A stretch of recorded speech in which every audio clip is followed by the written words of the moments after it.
Bonjour Thibaut, merci d'avoir accepté notre invitation. Vous êtes docteur en neurosciences, vous êtes l'auteur du très précieux ouvrage « J'arrête de scroller ». Ou presque, voilà, c'est exactement comme ça que j'aurais aimé appeler le thème de cette émission, c'est aux éditions Mango. Thibaut Dumas, on l'a vu avec Ilios, les réseaux sociaux créent énormément de sollicitations en permanence. Comment ces plateformes, elles arrivent au niveau cérébral à fragmenter notre attention? Et alors, on ne s'en rend pas forcément compte, mais en fait, on a des pauses tout le temps, quoi.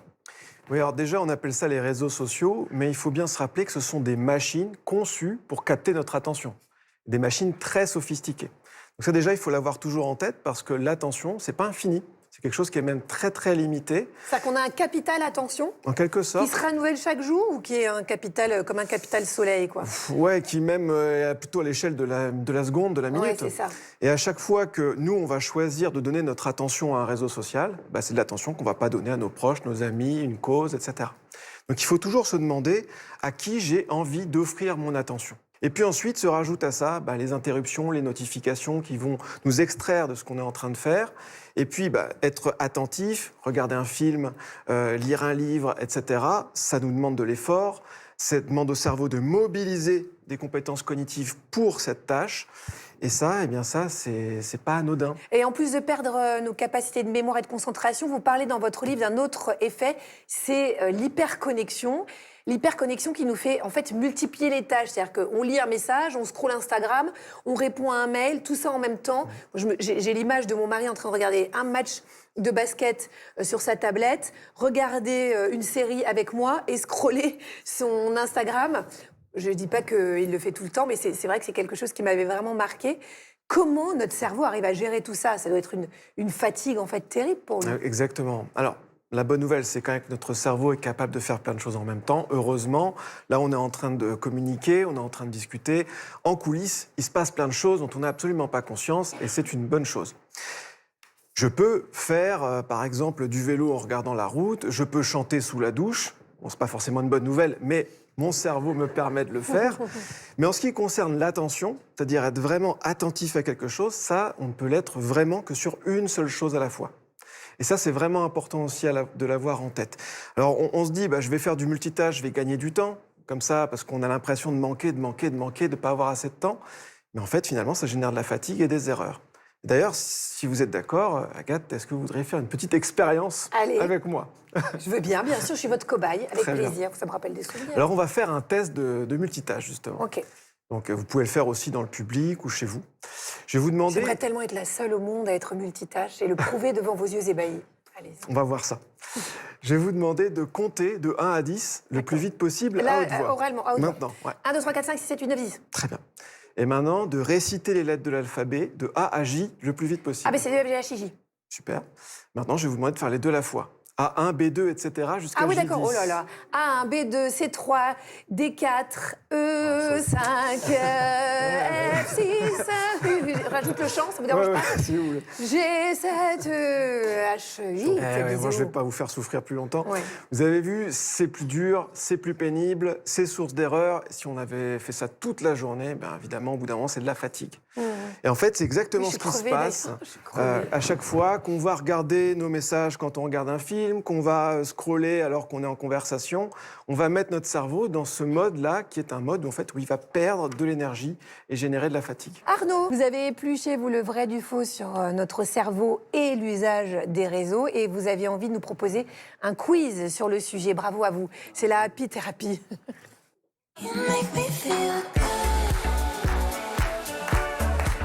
Alors c'est pareil, on entend tout et son contraire sur les réseaux sociaux, donc on va faire ce jeu. Vous avez une pancarte, je me glisse parmi vous. Vous avez une pancarte dans le public, j'ai l'impression d'être dans l'école des fans. Vous avez tous votre truc, qui sont là, tes parents, dans la salle? Alors je vais vous donner 3 affirmations et vous allez me dire si c'est vrai ou si c'est faux. Et les garçons, vous allez derrière compléter en expliquant pourquoi c'est vrai ou pourquoi c'est faux. Donc la première, c'est on peut rêver de nos réseaux sociaux pendant notre sommeil. Est-ce que c'est vrai ou est-ce que c'est faux? C'est vrai. C'est vrai. Enfin, alors, c'est Yarv en ce qui concerne votre voisine. Donc, vous rêvez, ça vous arrive de rêver? Ça peut m'arriver. Ouais. Ilios, pourquoi? Parce que nos rêves reflètent les préoccupations de la journée.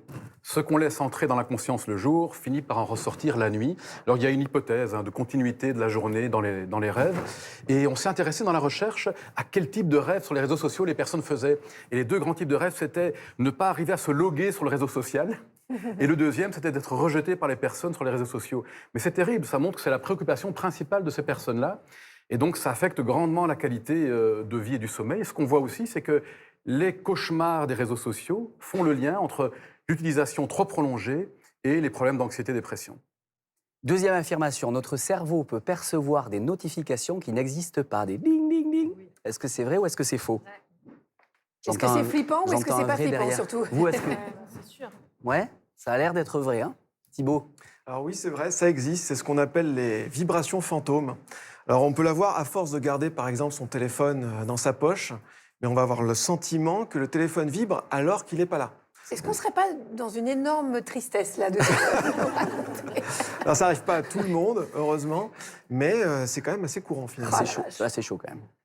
La dernière, scroller sur les réseaux sociaux par réflexe une bonne demi-heure pour tuer l'ennui nous aide vraiment à nous distraire. Est-ce que c'est vrai ou est-ce que c'est faux? Là, je pense que quand même,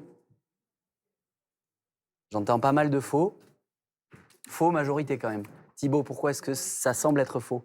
Bah oui, alors déjà, pourquoi on scrolle? Parce que quand notre cerveau commence à manquer d'énergie, il va essayer d'aller à ce qui lui coûte le moins. Et scroller, faire défiler, ça c'est ce qui demande le moins d'engagement. On n'est pas vraiment là. Ça défile, on n'est ni intellectuellement ni émotionnellement, on n'est pas vraiment engagé dans ce qui se passe. Donc finalement, ça ne nous distrait pas complètement.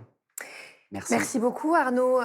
Ilios Kotsou, c'est vrai qu'on a beaucoup parlé pendant toute l'émission de la comparaison, de la fatigue émotionnelle, de la pression qu'on se met à cause des réseaux sociaux. Mais il y a quand même quelques vertus. Ça peut aussi tisser du lien, de l'entraide, du soutien. Il y a beaucoup de personnes qui, par exemple, je ne sais pas, étaient dans des errances diagnostiques ou qui ont des mauvaises prises en charge, qui ont trouvé des associations, des groupes de soutien sur les réseaux.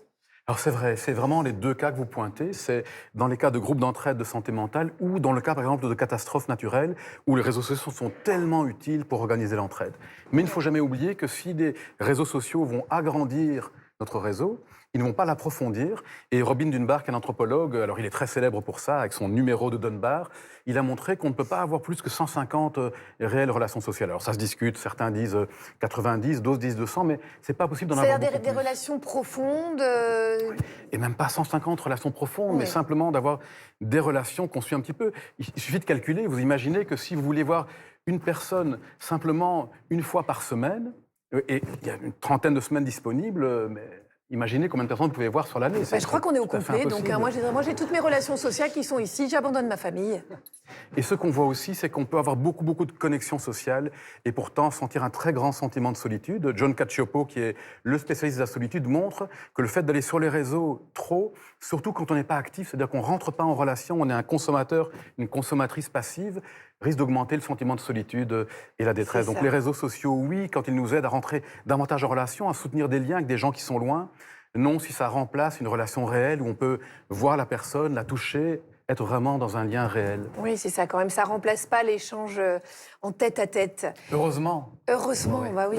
Je le rappelle, on n'est pas longtemps sur Terre, hein, donc essayons d'échanger. Oh mon Dieu. Est-ce qu'il y a un moyen de rééduquer notre cerveau pour qu'il prenne du plaisir, mais loin des réseaux sociaux? Parce que c'est vrai qu'il y a ce circuit de la récompense qui fait qu'on est toujours attiré, comme on est attiré vers une cigarette quand on fume. Alors oui, la bonne nouvelle, c'est que notre cerveau, il a une capacité extraordinaire qui est de pouvoir se modifier lui-même. C'est ce qu'on appelle la neuroplasticité. Le rein, le foie ne peuvent pas le faire, mais le cerveau, lui, il peut le faire. Donc c'est ce qui lui permet d'apprendre, de changer, de créer de nouvelles habitudes, etc. Donc Donc, c'est possible, hein, On vraiment. peut tout à fait, il n'y a rien d'irréversible, il n'y a pas de fatalité. On peut réapprendre notre cerveau à retrouver des sources de plaisir ailleurs, à refonctionner un petit peu différemment.